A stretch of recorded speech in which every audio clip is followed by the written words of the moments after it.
আমরা যারা বাগান করি বন্ধুরা, তাদের কম বেশি বেগুন গাছ তো থাকেই। দেখুন, আমার এই বেগুন গাছটা থেকে বোঝার উপায় নেই যে এর কোনো পোকামাকড়ের আক্রমণ হয়েছে কিনা। তো বন্ধুরা, নিচের পাতা উল্টে আমাদের প্রত্যেককে দেখতে হবে বেগুন গাছের পাতার নিচটা ভালো আছে কিনা। উপর দিয়ে যদি আপনারা কীটনাশক প্রয়োগ করেন তো নিচে অবশ্যই করে পোকামাকড় থেকে যেতে পারে, আমরা সেটা লক্ষ্য না করলে গাছের মারাত্মক ক্ষতি হয়ে যাবে। তো বন্ধুরা, আজকের ভিডিওটা আপনাদের এই সব ইনফরমেশন নিয়ে আর আজকের ডেলি কয়েকটা কাজ নিয়ে আমি ভিডিওটা আপনাদের দেখাবো। তো চলুন, ভিডিওটা সম্পূর্ণ দেখার আগে আজকের যারা আমার ভিডিওতে নতুন, প্লিজ সাবস্ক্রাইব করবেন আর সাথে থাকা বেল আইকন প্রেস করবেন।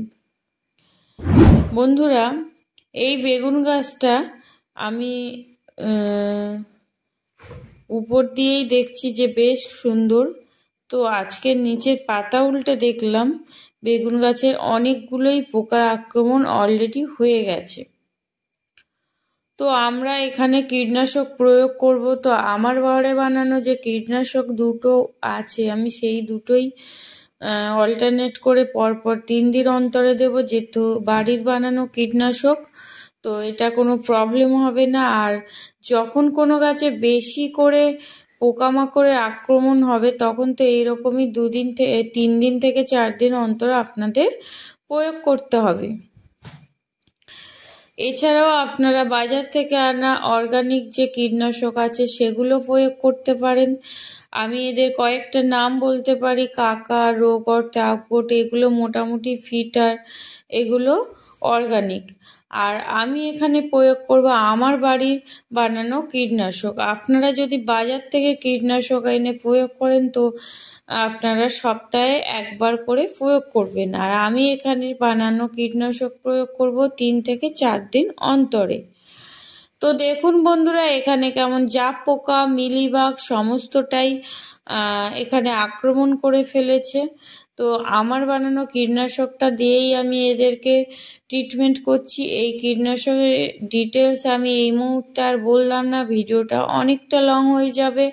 আপনারা যারা দেখতে ইচ্ছুক কীটনাশকটা কিভাবে বানাই, আমার ভিডিওর নিচে লিঙ্ক দিয়ে দেব, আপনারা অবশ্যই দেখে নেবেন।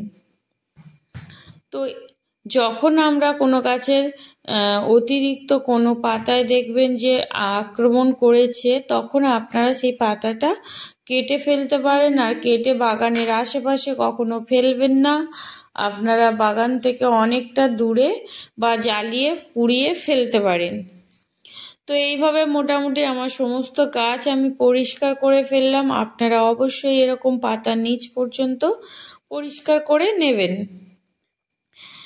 বন্ধুরা, এবার চলুন আপনাদের যেটা দেখাই এরপরের কাজ। আমি যে আমাদের বাগানে যেমন খাবারের প্রয়োজন হয় সেরকমই যদি আমরা রেগুলার কম বেশি একটু করে কম্পোস্টিং করতে থাকি তাহলে আমাদের আর কম্পোস্ট বাইরে থেকে কিনে আনতে হবে না। আমি এখানে ডেলি ঝাড় দেওয়া শুকনো পাতাগুলোকে দিয়ে আমি এখানে রেখে রেখে অল্প একটু মাটি দিয়ে দিয়ে রেগুলার একটু একটু করে জল দিয়ে এগুলোকে কম্পোস্টিং বানানোর জন্য রেডি করছি।